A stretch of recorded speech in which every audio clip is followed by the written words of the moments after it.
this is a big electoral issue. So economy, number one, we've seen a lot of the polling, sometimes immigration. This is now immigration, at the very least, number two, genuinely number one for GOP voters. So there's been some interesting shifts in coalitions. Let's put this up there on the screen. This was a new poll from the CBS YouGov America. This was conducted June 5 to June 7 and actually asked about mass deportation. So it says a majority of registered voters favor a, quote, new national program to depart all, quote, his words, undocumented immigrants currently living in the U.S. illegally, 62 to 38%. But the real shock, I guess, to the people here in the media is that even among Hispanics, a majority of them now favor mass deportation at 53 to 47. Let's go to the next part here, because this has been an interesting trend that in the last month or so has really began to materialize, where the share of Americans who say that they support mass deportation has basically exploded over the last 4 years. So you can see there that the top general public number is at 51%. This poll is from a month ago, just by the way. And then we look at it by race and ethnicity. In this one, they found it was 56% of whites, 45% of Latinos, and 40% of Black Americans. But if you look at political affiliation, you have 68% Republican, 46% Independent, 42% Democrat, and then generationally, there is a massive split. You have boomers at 60, Gen X at 53, millennials at 48, and then Gen Z at 35. So generationally, there is a big split. But Krystal, I think that this is really upturning a lot of the ways that we're watching kind of the media and everybody else grapple with this young and Hispanic move towards Trump, and specifically also amongst Black Americans. Immigration politics has been flipped over really on its head, where it's both that first of all, the migrant situation today is just so out of control that, to any previous situation, it kind of, I use the Marx term, heightened the contradictions in terms of people really kind of had to choose a side.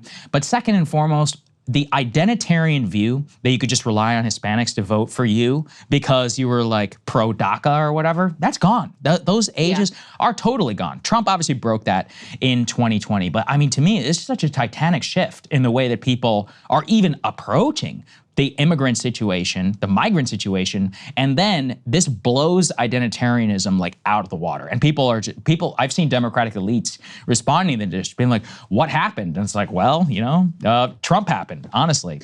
Rhetoric happened, policy happened. There's been a lot of stuff that's been happening. Well, I think there's a lot of things that go into this. First of all, you're right to note that the biggest divide is there is a race divide. Yeah. But the biggest divide is actually age, not race. It's all age. So you have older people who are, increasingly hardline on immigration, and younger people are still, in the same, more open and open to increased immigration as they were, say, 4 years ago, back when the whole Democratic Party was embracing that position in opposition to Trump.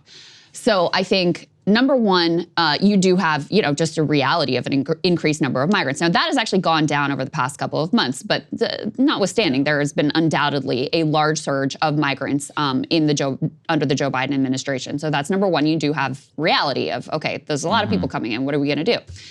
Number two, you have an increasing sense of economic anxiety that, if you look throughout history, often pairs with increased views, hardline views on immigration. So you've got that.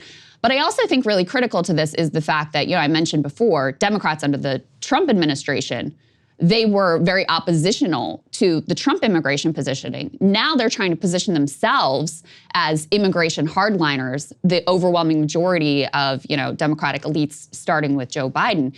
And so you basically have both parties making a very similar argument about immigration. So I'd be curious to see, I would bet that the bulk of the movement in openness to policies such as this actually comes from Democrats, because you've got 42% of Democrats here in that Axios poll saying that they're open to quote unquote mass deportation. If that was coming under a Trump admin, no way, it would be totally different. So the political landscape there matters a lot. The other thing I want to say about this poll is I think it's important to understand the shifts in the electorate and how they're thinking about these things and where the issue stands, et cetera. I've done plenty of commentary before. You guys probably already know that I believe that Biden's immigration mistakes here are foolhardy, because for people for whom this is the number one issue, he's never going to outcompete Trump on this issue. He's going to continue to exacerbate his problems with young and progressive voters. I think that shows up in the polls here as well. So I think it's an electoral loser for him ultimately. But nevertheless, it's important to see this polling. But I also feel about this poll sort of the way that I feel about the polls before Trump was convicted, of people predicting how they would feel about a particular policy. Because it's one thing to, tell a pollster like, yeah, sure, yeah, let's do mass deportations. It's another thing when you have the reality of, listen, we're talking about some 12 million people roughly. Oh, it's more like 20 million these You're days. Not talking about, criminals or gang members or whatever like caricature of an undocumented immigrant is. You're talking about people who've been here for 10 years, 20 years. You're talking about potentially 1 million children. You're talking about community members. You're talking about a huge cost. You're talking about, crazy scenes of, things that people under the Trump administration were like sort of repulsed by. You're talking about also, if you're serious about this policy, which I don't think anyone is, including Trump, if you're serious about this policy, you're also talking about like economic suicide. A majority of farm workers in this country are undocumented immigrants. So, if you were worried about price hikes during the Biden administration, like that would be nothing compared to if you actually implemented this policy, which is why, Trump didn't try to do this in his first administration. I don't think he's even dumb enough to do it in a second administration. Okay, it's complicated. So first of all, unfortunately, I do agree with you. Americans don't have the stomach for mass deportation. It's not going to happen. I'm not the one saying that. You can ask the most hardline right-wingers, Jesse Kelly, Ryan Gerdusky, who's an immigration hawk. All of us have come to the terms with, no grandma on TV is going to be able to watch some kid get sent back, allegedly because they're with their parents. It's fine. It is what it is. America is what it is. That said, there's a lot that you can do. Mandatory E-Verify, boom. People are not going to stay if they literally can't work. If you have mandatory E-Verify, if you remove the public charge rule on welfare, people are going to do a lot of self-deportation. So that's really the policy that the Trump administration, as I understand it, Trump 2 would coalesce around. That's our Ryan talking about that this morning. So in general, about the politics and all of that, it's complicated because I would be stupid not to acknowledge what you just said. Let's put this up there on the screen. Joe Biden is really leaning into the dynamic that you're talking about. He's got a new policy he's announcing this morning, giving legal status to, quote, immigrant spouses of U.S. citizens. So, and this is the thorny part of allowing millions of people to live here who are illegal, is that now you have millions of people who are U.S. citizens who are then married to people who are illegal immigrants and whose children are U.S. citizens by birthright citizenship. So it's like, okay, well, now what the hell do you do?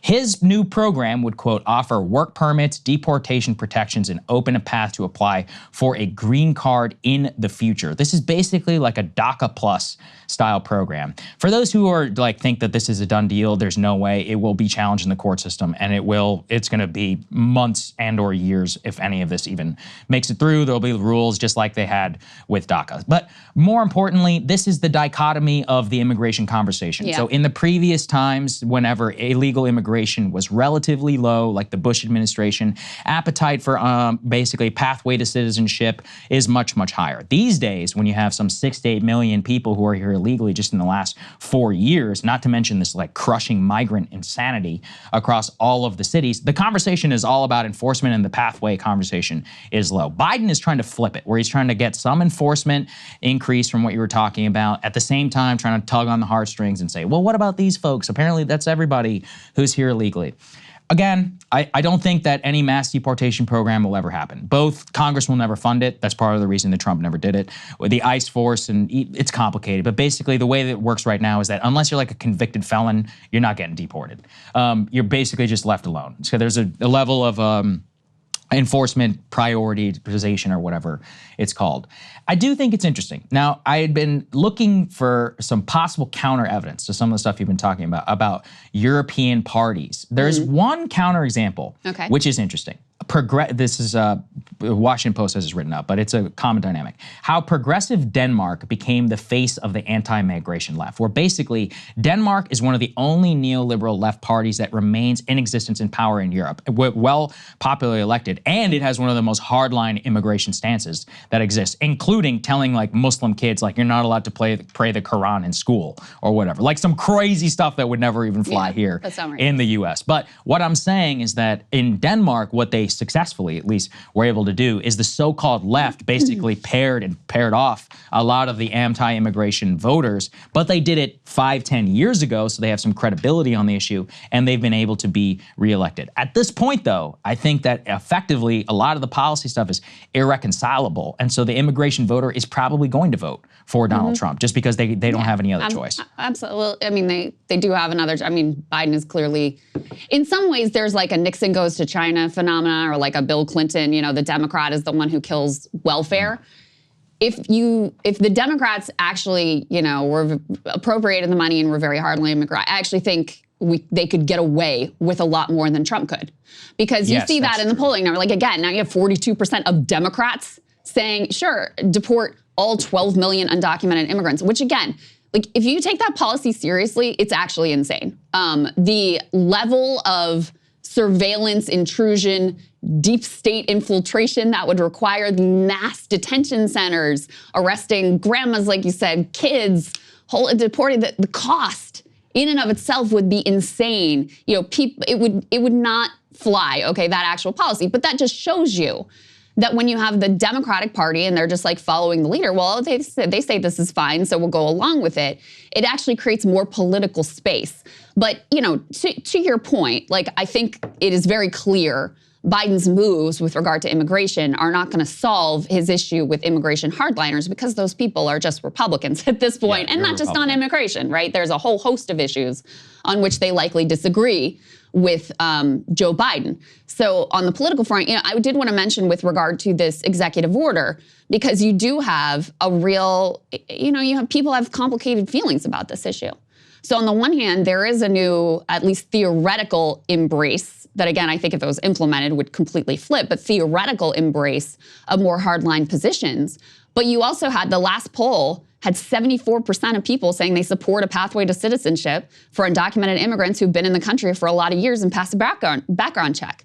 So I have no expectation that this executive order is going to provoke a backlash outside of, you know, people who are just, you know, hardline already on immigration. I think if you pull this specific executive order, which, by the way, if it did go into effect and makes it through the courts and all of those things, very much up in the air. Saagar's right, it'll take months for this all to be adjudicated. It's going to be called into question, et cetera. The Biden administration thinks that they have a good legal argument. I don't really know. We'll see. But the estimate I saw is this would apply to some 1.3 million people.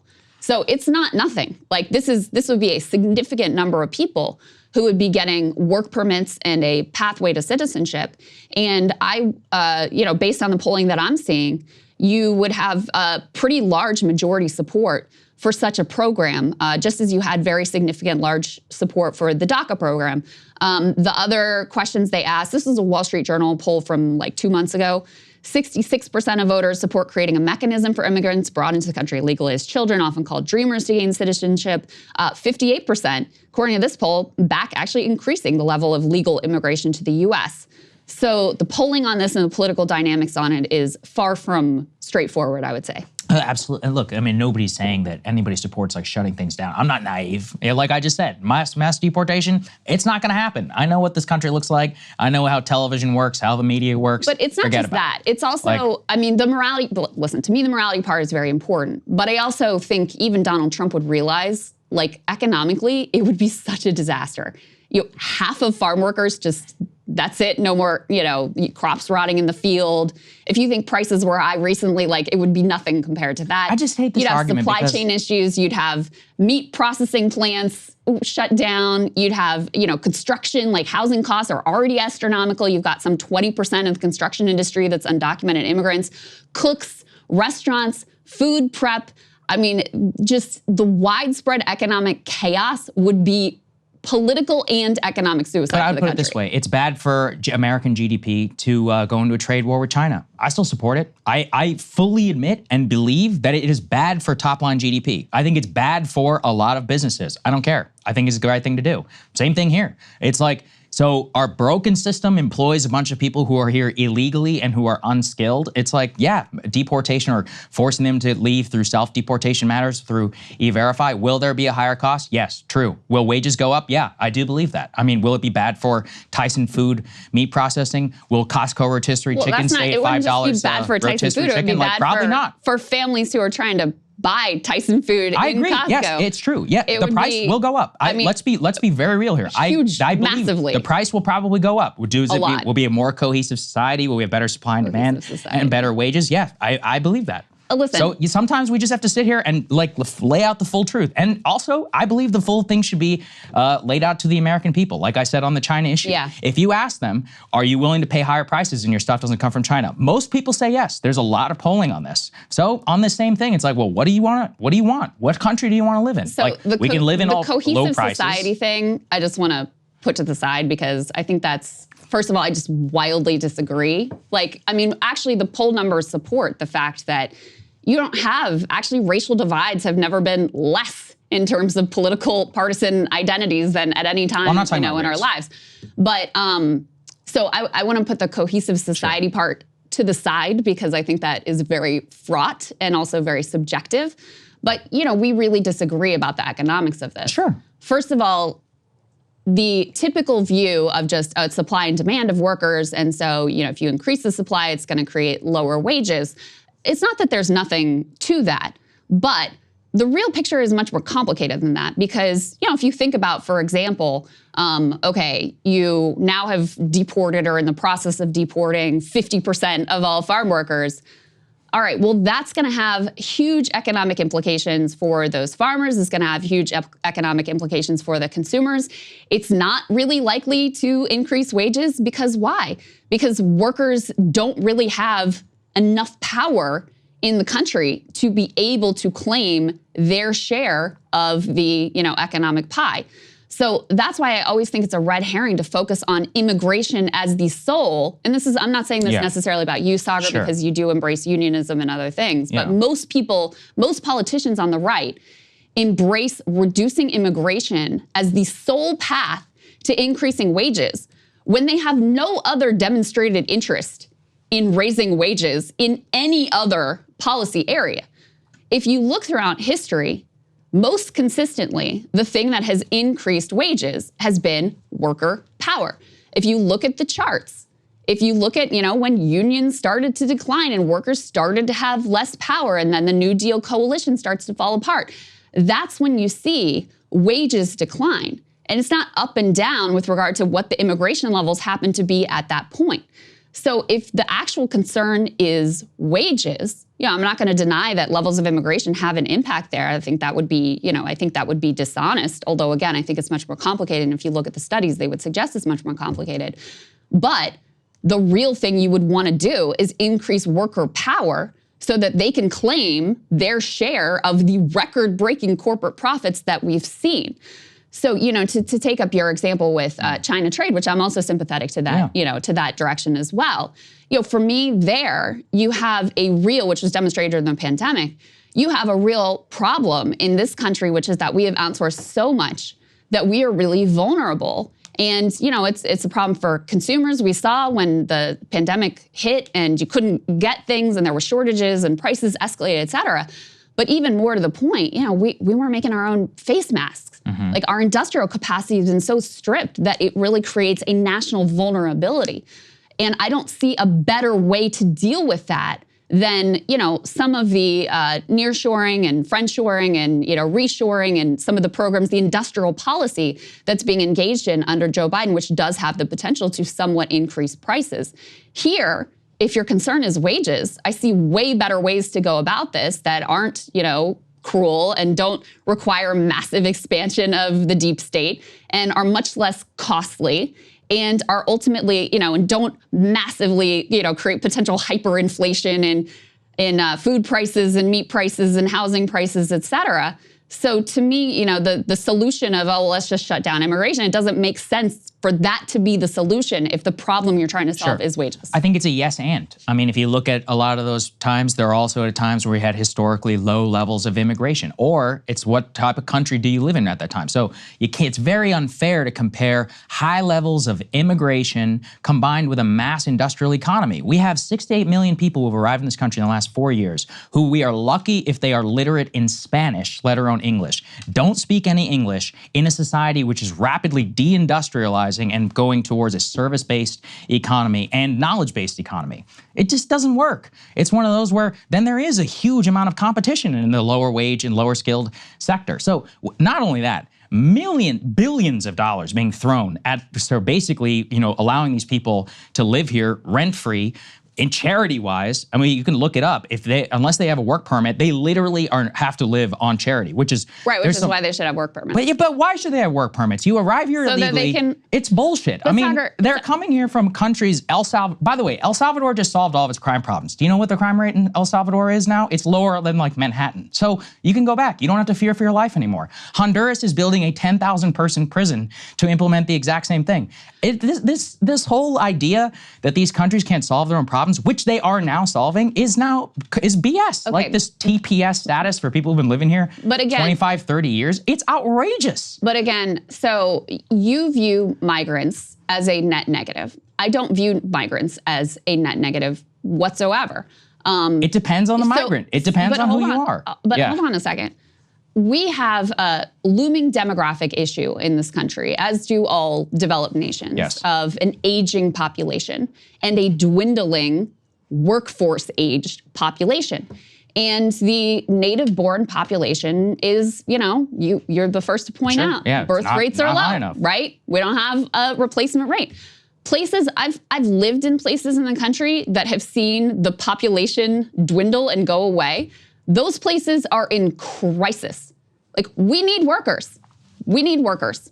So, the idea that they're just a burden and a drain, well, a core part of the problem is the fact that, they do need work permits. They need to be able to work not in the shadows, so they're not exploited, which does have larger impacts than on the low-wage workforce, because if you can get an undocumented worker who's being paid under the table and not going to take you to OSHA if you're violating labor laws, et cetera, that's a much larger issue. So listen, where I am personally, I don't know if I'm quite ready to go where Ryan is with the full open borders, because I do think— Is he a full open border guy? Yeah, he's an open border guy. Okay.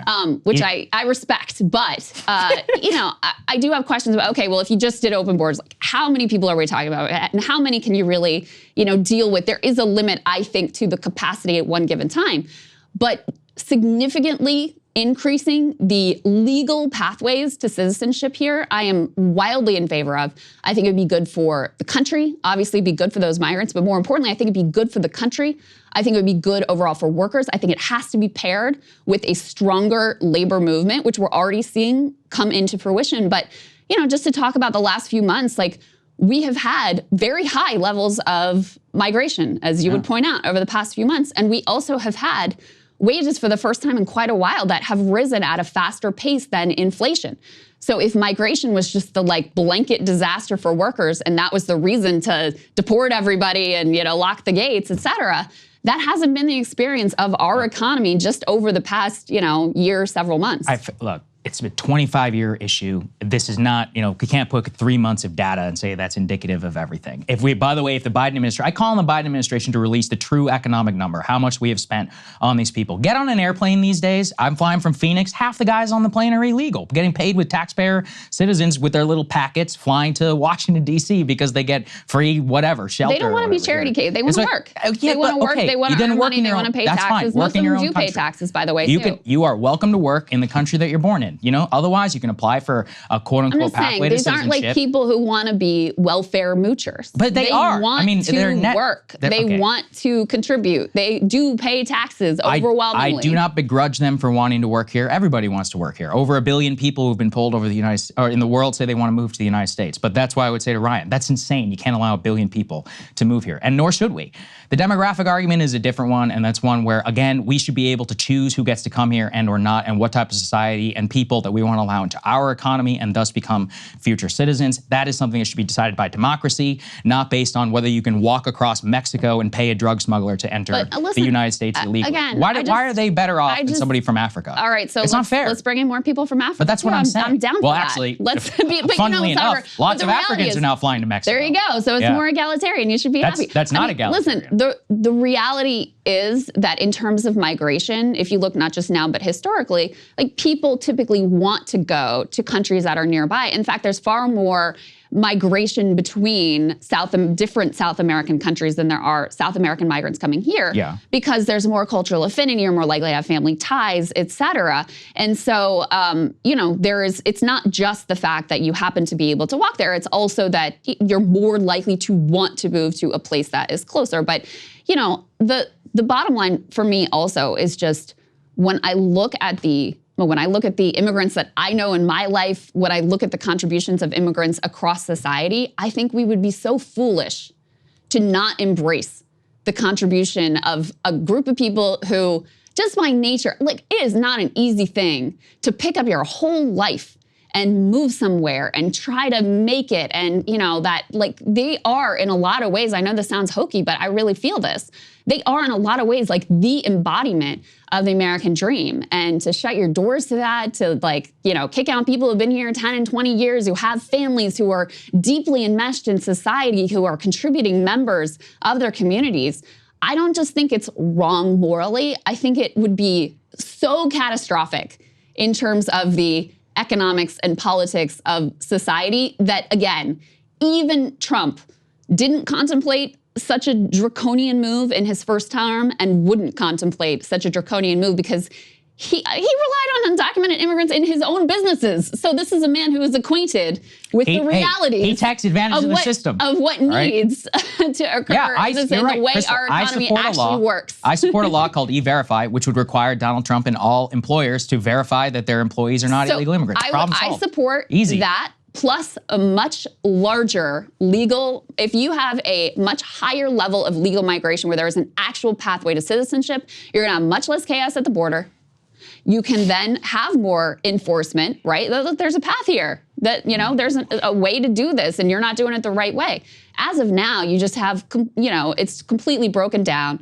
For people coming from most countries, there is no pathway to citizenship. We all know the asylum process is completely broken. And so, that's how you end up with Americans looking at it and saying we got to do something here. Okay, we'll agree to disagree. Not going to solve it here as usual. The immigration section goes on for too long. It will continue. And the producers are maybe Trump will win and we'll get to find out. All right, that could be an interesting possibility. Hey, if you like that video, hit the like button or leave a comment below. It really helps get the show to more people. And if you'd like to get the full show ad-free and in your inbox every morning, you can sign up at breakingpoints.com. That's right. Get the full show, help support the future of independent media at breakingpoints.com.